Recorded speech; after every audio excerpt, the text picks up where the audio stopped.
예, 오늘도 새로운 아이디어와 새로운 투자 전략 세워보도록 하겠습니다. 이베스트 투자증권 IM 영업팀의 염승원 차장과 함께합니다. 어서 오십시오. 네, 안녕하세요. 안녕하세요. 첫 번째는 원자재 시장 얘기를 한번 한다고 얘기를 하셨는데 저희가 이따금씩 한 번씩 기억에 잊을만 하면 원자재 시장 또 들여다보면서 저 투자 전략도 세우고 관련된 전망도 하지 않습니까?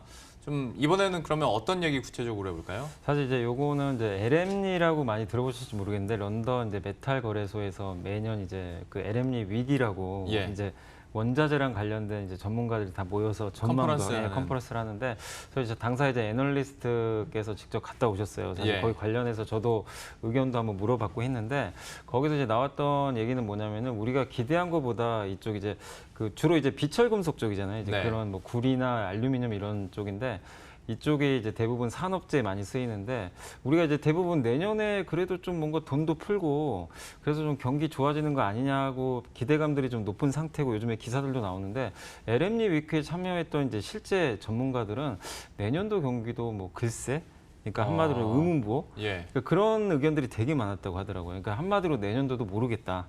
어떻게 될지는 경기가. 그러니까 이 산업자재라는 게 사실은 인프라 투자도 해야 되고 특히 이 중에 절반이 중국이잖아요. 전 세계 수요에. 근데 이 참가자들의 그 이제 시각이 뭐냐면 돼지고기 가격이 이렇게 올랐기 때문에 중국이 금리 인하하기도 당장 쉽지 않고 내년도에도 어차피 내년 하반기는 돼야 할 것 같고 중국이 그리고 최근에 부동산 규제하는데 이거 풀 생각도 없는 것 같고 근데 이런 산업자재에 대부분 많이 쓰이는 게 건설이 가장 전방 산업이잖아요. 근데 건설 쪽에 대한 투자가 이렇게 생각하는 거 이상으로 안 나올 것 같고 전력 인프라도 마찬가지고 그럼 중국이 이렇게 슬로우하게 가게 되면 원자재 쪽에서는 뭔가 좀 이렇게 뚜렷하게 올라설 수 있는 그런 게 없다는 거죠. 뭐 대표적인 게 사실 구리잖아요. 구리도 마찬가지고 수급 같은 게 나쁘다는 건 아닌데 내년에 대한 이제 중국에 대한 전망들이 상당히 좀 엇갈리고 있다고 합니다. 그래서 그런 관점에서 LM리 쪽에서 이제 봤던 거는 내년도도 원자재는 쉽지 않지만 물론 이제 그 중에서 그래도 순위를 매겨보면 니켈이 그래도 제일 좋다 그러더라고요. 왜냐하면 이제 전기차에 들어가잖아요. 배터리 쪽에 들어가니까 그 다음에 금, 구리, 아연, 알루미늄으로 좀 보고 있는데 저희 당사 애널리스트는 좀 약간 반대로 보는 게 금을 또 되게 좋게 보더라고요. 왜냐하면은 금은 아시겠지만 사실은 쓸모없는 거예요. 어떻게 보면 그냥 귀금속이잖아요, 사실은. 뭐 이거를 어디 뭐 구리의 대체재로 쓸 수 있는 것도 아니고. 상징적인 그래도 의미가 많잖아요. 네, 근데 이제 귀금속인데 문제는 인플레가 그러니까 인플레가 발생할 때는 이만큼 좋은 상품이 사실 없는 거잖아요. 근데 지금 미국도 사실은 말은 안 했지만 양적 완화 이미 시작을 했고 유럽도 마찬가지로 전 세계가 돈을 풀기 때문에 경기에 대한 내년의 불확실성이 더 커지면 커질수록 세계 각국이 돈을 더 풀 가능성이 높다는 겁니다. 그런 관점에서 봤을 때 금보다 좋은 대체재는 없다. 그러니까 금에 대해서는 투자할 수 있는 그런 포인트는 분명히 생겼다. 그래서 비철금속 쪽은 아까 말씀드린 대로 LME 위기에서도 전문가들이 얘기한 것처럼 이렇게 원자재 쪽이 크게 좋아지긴 어렵지만 금 쪽에 대해서는 좋기 때문에 사실 금하면 우리나라에서 투자할 만한 건 사실 고려은밖에 사실 생각이 안 나시잖아요. 근데 뭐 금과 관련된 ETF는 많으니까 한번 참고하시면 되겠고 그 다음에 원자재는 항상 그런 걸 생각하시면 돼요. 저도 사실은 몰랐는데 이번 공부하면서 보니까 주가는 항상 경기에 먼저 선행하는 게 맞습니다. 그건 다 아실 거예요. 근데 원자재도 저는 굉장히 원유 가격이 너무 막 급변동하니까 그렇게 저도 생각을 했는데 전혀 그렇지 않고 유가나 원자재는 무조건 경기랑 동행을 합니다. 그러니까 경기가 좋아지는 게 확인되어야만 올라가는 거예요. 그러니까 내년에 경기가 언제 좋아질지 모르겠지만 분명히 내년 하반기부터는 좋아진다는 컨센서스가 있으니까 그렇게 봤을 때 원자재 쪽에 대해서 여러분들이 지금 당장 뭐 좋아진다 이렇게 생각하지 마시고 좀 시간은 좀 필요할 수 있다. 특히 이제 비철금속과 관련해서는 한번 그렇게 좀 보시면 좋을 것 같습니다. 그 니켈이나 또 금 얘기를 해주셨는데 아무래도 국제 유가에 대한 어떤 영향력 측면에서 봤을 때도 그렇고 궁금해하시는 분들이 많을 것 같습니다. 국제 유가는 그러면 전망을 어떻게 하던가요? 사실 오늘 이제 말씀드릴 요지는 요거예요. 국제 유가인데 저도 이제 이번에 좀 공부를 해보니까 핵심이 뭐냐면 이제 갑자기 요즘에 그 기사 보셨을까? 아람코가 생각보다 지금 갑자기 빨리 한다고. 근데 거기서 나왔던 게 뭐냐면 유가가 안 오를 것 같다는 게 이제 가장 포인트잖아요. 유가 올라가야 뭐 아람코도 돈을 더 버니까. 근데 아람코가 이렇게 급하게 결정했다는 거는 뭔가 지금 이 중동 쪽에 문제가 저는 생겼다고 보거든요. 그러니까 중동 쪽에서 유가를 컨트롤하기가 이제 어렵다는 거죠. 사우디가 아무리 감사한다고 얘기를 해도 유가 반응도 없고 그 드론 테러가 났었잖아요. 근데 예전에는 원유 가격이 그런 지정학적 리스크 중동에서 발생하면 이게 추세적으로 좀 가는 경우가 있었어요. 최소 몇 달은. 근데 그날 하루 오르고 그냥 빠져버렸잖아요. 예. 그러니까 과거랑 이게 다른 이유 중에 하나가 미국의 영향력이 지금 너무 막강해졌다고 생각하시면 좋을 것 같아요. 뭐냐면 트럼프 대통령이 2017년도에 미국의 그 이제 키스톤 XL이라고 송유관 사업 많이 들어보셨어요? 파이프라인. 네.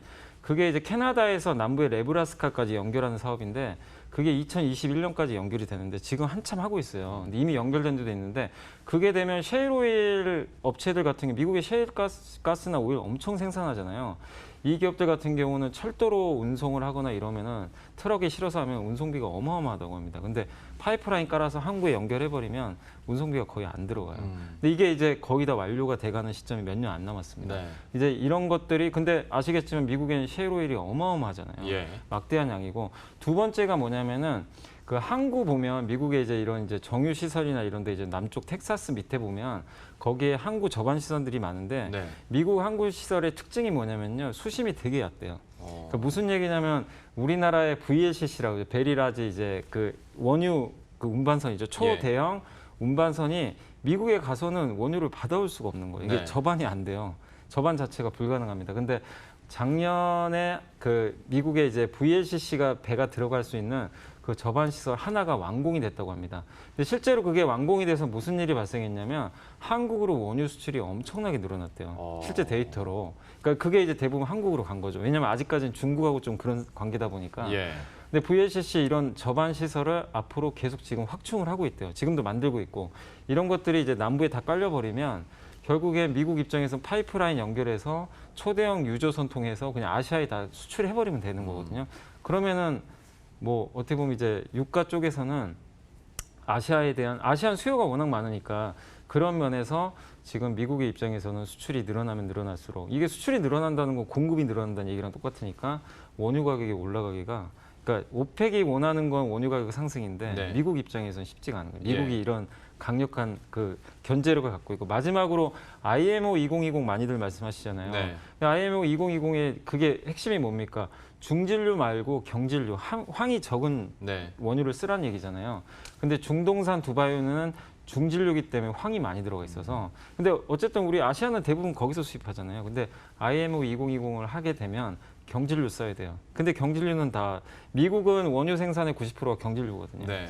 근데 IMO 2020이 시행이 되면 당연히 미국산 제품의 경쟁력은 월등히 높아지는 거죠. 그러니까 결국 이런 걸 종합해 보면 이제 대세는 WTI가 되는 거죠. 이제 두바이유가 아니라 넘어가는 이제 아직은 과도기지만 이런 흐름들을 봤을 때 뭔가 지금 큰 변화가 생기는 겁니다. 그래서 예전처럼 여러분들이 그냥 중동에 뭐가 생겼으니까 유가 급등하고 이렇게 생각하시면 안 되고 유가는 급락도 안 하겠지만 장기간 그냥 계속 지금 하향 조정되면서 크게 오를 수는 없는 그러니까 미국의 이런 상황 때문에 이런 유가 흐름은 앞으로도 장기간 지속될 수 있기 때문에 이 부분을 여러분들이 좀 꼭 아시고 향후에 이 유가 시장 좀 바라보셨으면 좀 해서 오늘 좀 말씀드렸습니다. 원자재와 국제 유가 얘기를 해봤는데요. 어떻게 하다 보니까 좀 큰 얘기들을 많이 하게 됐습니다.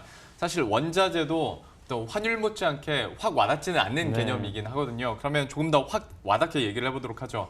지금까지 얘기했었던 이런 원자재 관련 정보나 전망들을 비롯했을 때 그러면 투자 전략이나 아니면 이 업종군은 내세울 만하다. 어떤 게 있을까요? 그러니까 사실은 이제 고유가는 힘들고 사실 이제 우리나라 건설업체들도 중동이 사실 돈을 많이 벌어야 이게 수주가 많이 나오잖아요. 그렇죠. 쉽지가 않은 거죠. 네. 근데 물론 이제 중동도 체질을 바꾸겠죠. 왜냐하면 이제 유가로 먹기는 이제 점점 어려워지니까 그런 건 있겠지만 과거처럼 우리 해외 건설사가 프리미엄 받기는 점점 어려워지는 시기입니다. 그러면 결국엔 저유가가 지속될 때 수혜를 받을 수 있는 업종 대표적으로 어쨌든 예전에도 한번 말씀드렸지만 항공주 입장에서 나쁠 게 없죠. 환율도 계속 안정화되죠.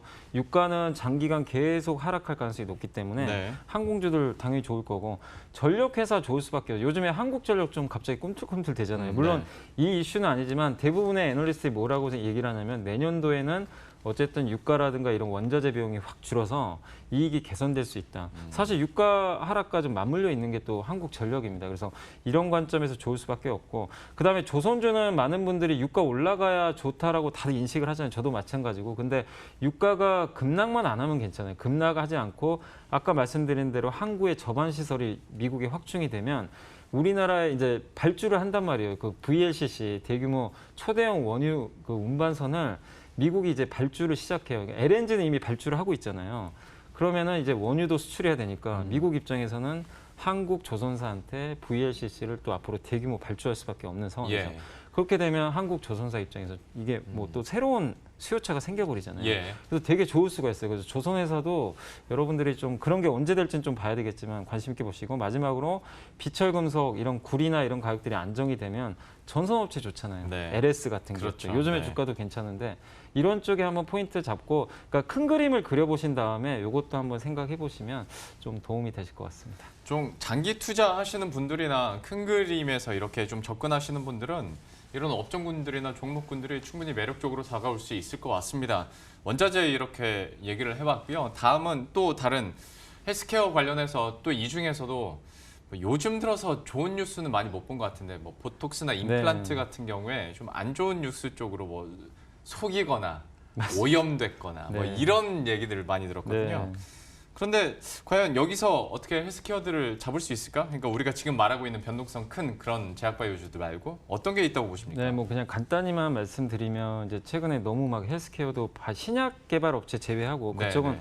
뭐 계속 좋을 수도 있고 안 좋을 수도 있지만 종목에 따라 다른데 뭐 신뢰도를 많이 잃어버렸잖아요. 뭐 몇몇 예. 기업들 때문에. 근데 분명히 그래도 돈 잘 벌고 신뢰도 있는 기업들이 있습니다. 그게 뭐냐면은 진단 영상기기 시장은 점점 커지고 있어요. 근데 많이 있잖아요. 우리 흔히 하는 엑스레이 있고 CT, MRI, 초음파. 근데 우리나라가 CT나 MRI, 초음파는 대부분 수입을 해요. 네. 그러니까 한국에서 만드는 경우는 거의 없어요. 초음파 같은 경우 이제 삼성의 예전에 이제 계열사였죠. 메디슨 정도. 그 정도인데 결국 한국이 경쟁력 있는 건 엑스레이밖에 없어요. 엑스레이는 뭐 다들 아시겠지만 엑스레이는 이제 우리 인체를 볼 수 있는 거잖아요. 이제 네. X선을 싸가지고. 근데 그건데 거기에 들어가는 핵심 부품이 디텍터라고 있습니다. 그러니까 뭐냐면은 X선을 싸가지고 예전에 그냥 엑스레이 그 어렸을 때 여러분 기억하시면 그냥 의사분들이 보여주잖아요. 네. 그거 말고 이제는 컴퓨터 이제 디지털화 하는 거죠. 이제 다 볼 수 있는 우리 그 디지털 카메라처럼 네네. 그거를 하려면 이 엑스레이 X선을 그 디지털 영상 신호로 바꿀 수 있는 부품이 필요한데 그걸 바로 디텍터라 그래요. 그거를 우리 한국 기업들이 정말 잘해요. 그래서 그게 핵심적인 건데 이쪽 시장은 점점 커지고 있고 한국이 잘하고 있는데 그거를 이용해서 이제 의료 뭐 엑스레이 디텍터라든가 또 아니면은 치과에 들어가는 여러 가지 뭐 이런 엑스레이 기기들을 만드는 회사들이 뭐 국내에서 뭐 많이 있지만 그 중에 두 개만 좀 꼽아보면 바텍과 레이언스가 있습니다. 제가 치과를 말씀드리는 게 이 의료기기 시장에 되게 엑스레이 많이 쓰잖아요. 근데 네. 그 중에 제일 많이 지금 성장하는 게 치과 쪽이에요. 저도 예전에 작년에 한번 이제 치과 치료 받으러 갔는데 다 그냥 엑스선 찍어버리더라고요. 네. 편하게. 그래서 그쪽 시장이 커지는데 한국이 경쟁력이 있어서 한번 보시면 되겠고 바텍은 그러니까 레이언스는 뭐 하는 회사냐면은 아까 말씀드린 대로 디텍터를 만들어요. 만들어서 이거를 그 바텍에 넘겨줘요. 그럼 바텍은 그걸 다 조립을 해가지고 최종적인 그 엑스레이 기기까지 만듭니다. 근데 바텍은 세계 3등 업체예요. 그걸 예. 하는. 그래서 굉장히 글로벌 경쟁력도 있고, 근데 주가들 실적도 제가 최근에 이제 발표한 거 봤는데 되게 좋은데 주가가 유독 좀 안 가더라고요. 그러니까 아직까지는 시장이 그 예상하는 것만큼 성장을 못하다 보니까 좀 약간 할인을 받는 것 같은데 치과 쪽 시장 앞으로 글로벌적으로 커지니까 주가도 싸니까 한번 바텍과 레이언스는 여러분들이 한번 헬스케어 좀 고민되시면 바이오 말고 의료기기 쪽에서 고민되시면 이 두 기업 한번 투자해 보시면 좀 좋을 것 같습니다. 사실 시장의 관심에서도 약간 비껴가 있긴 네. 한데 그래도 생각지도 못한 디텍터라는 거 배우면서 또 바텍과 레이언스 살펴봤고요. 마지막으로 한 30초 정도 네. 좀 투자 대응 전략 큰 그림에서 또 한번 얘기해 주시죠. 어쨌든 이제 미중 협상 일정 그 정상회담 날짜가 빨리 나와야 돼요. 아직 네. 모르잖아요. 12월인지 몇인지 그게 나와야 위가 한번 열릴 것 같아요. 그러니까 그 전까지는 그냥 박스권 2,150원 못 넘고. 근데 지금 오늘도 보면 뭐 CJ 제일제당이 막 폭등을 하고 실적 좋은 기업들은 막 움직이거든요. 그러니까 3분기 실적 이제 내일 마감되니까 잘 전자공시 확인하셔가지고 예상보다 잘 나온 게 위주로만 지금은 결국 방법 없습니다. 지수는 갇혀 있으니까 그냥 종목 보시고 그리고 내일 제일 중요한 게 자동차 관세 네. 트럼프 그거 유예할 것 같아요. 6개월도 지금 뉴스 보니까 그거 한 번 더 확인하셔가지고 일단 긍정적으로 보시되 좀 쉬는 장으로 생각하시면 좋겠습니다. 변수가 될 만한 포인트들까지 이렇게 짚어드렸습니다. 이베스트 투자증권 IM영업팀의 염승원 차장과 함께했고요. 저희들도 여기서 바로 인사드리도록 하겠습니다. 시청해주신 여러분 고맙습니다.